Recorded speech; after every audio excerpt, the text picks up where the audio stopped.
The League of American Bicyclists started as the League of American Wheelmen in 1880, and it was formed as a coalition of cycling clubs that were forming around the country. People were very excited about bicycling, but at that point in time, the people who had access to bicycles were upper-class white men. And as the League was having their annual get-togethers and pushing for improved road systems so that people would be able to bike more places, there were some questions about how comfortable they were having African Americans in their club. Eventually, in the 1890s, a color bar did pass. And up until the mid-90s, we still, buried in our bylaws, had basically a color bar saying that, you had to be white to be a member of the League of American Bicyclists. The history of Major Taylor and the competitive cycling movement and black history is all wrapped up in the League's history, which is a fascinating, not particularly glorious chapter in our history. That history, I think, is really important to keep in mind because it reminds us that bicycling has never been separate from a larger social framework of how we deal with race, class, gender, all of these things. I usually stand out. Let's just say, and not just because I like clothes. I think I tend to stand out because there are not a lot of people of color. There are not a lot of variants in terms of both the professionals and all the advocates and activists that work in this particular movement.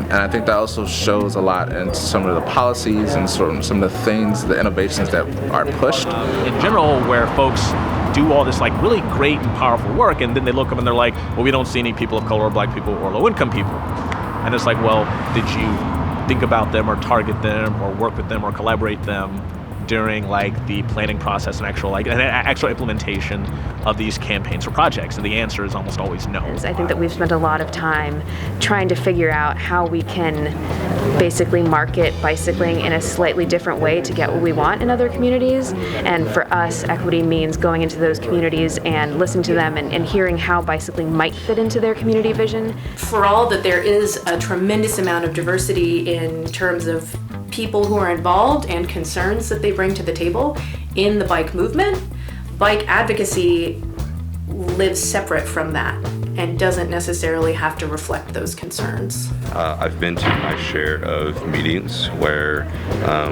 white middle-aged men show up to the meetings wearing their spandex and then proceed to tell you sort of about how their point of view should be directing, whether it's design or an educational program or how we should be thinking about, sort of engaging with communities of color. And I think that's always led to sort of a schism. We've always been and have traditionally represented this end of the spectrum over here. There's the enthusiast, the recreational cyclist, the people that are spending $5,000 to $10,000 on a bike without so much as a blink.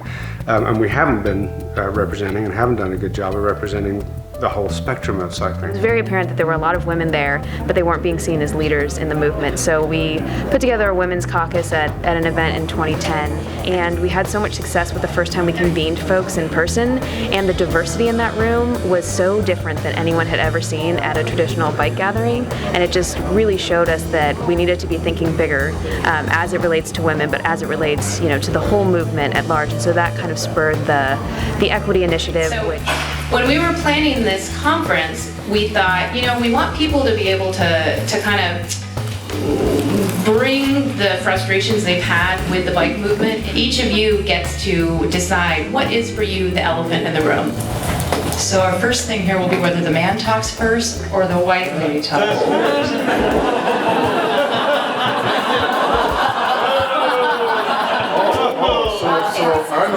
I know how to speak. Don't worry, I got this. Equity Advisory Council was created 3 or 4 years ago as we began to grapple as an organization with what equity is, what we need to do as an organization, what the movement needs to do to be more representative of and connected to the communities that we seek to serve. And I found a surprising level of openness from someone on the League staff, Carolyn Shapansky, and someone on the League board, Allison Hill-Graves. And along with Hamza Sani, who had been an intern at the League, they had formed this Equity Advisory Council. We were able to convince the organization that it was something that they needed to do to remain relevant and also remain innovative. And the Equity Advisory Council was a great way of pulling together the people who on the ground were doing the work of equity, who were engaging different voices, different groups, were broadening the reach and what we thought of and think of as the bike movement, to get their perspective on what we could as a national organization do to contribute to that. We changed our mission that, we're building a bicycle-friendly America for everyone. And so even just adding those last two words, for everyone, kind of shifts the way that we're thinking about all of our programs. One of the things they inevitably said was, if you're going to be serious about this, you got to have staff time, you got to have resources, you got to really invest in this and find some money to take this issue seriously. Funders are also understanding that need. They're realizing that the money they've been spending the last couple of decades hasn't really produced the kinds of results that they wanted to actually have, and they're seeing now that by investing in those kinds of organizations, those groups that are addressing those issues, they're seeing a much greater return on the investments they're kind of making.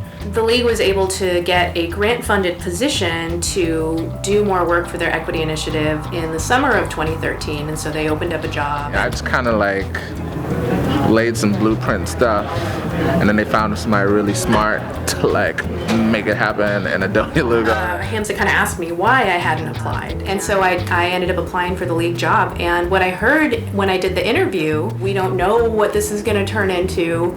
We're going to need you to help determine that. And so I decided to take the job. As I was working there, as the months unfolded, I encountered a lot of resistance.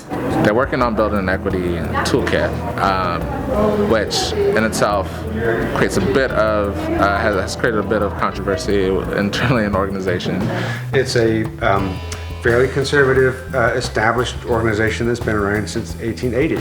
Stuff is difficult to change sometimes, and it's not that anyone is against the outcome, is against being a more equitable, more diverse, more inclusive organization, but the path to get there and the degree to which we shift from being a bike organization to a social justice organization, that's the difficult part of the conversation that we have to navigate very carefully. And so we're having a lot of people who feel like by uncovering and starting this conversation that it's somehow an accusation against them. There's actually a lot of complicated individual psychology that's going on in all of these cases when people are just not wanting to own up to their own discomfort. As a 53-year-old white guy talking about equity issues, it's a challenge.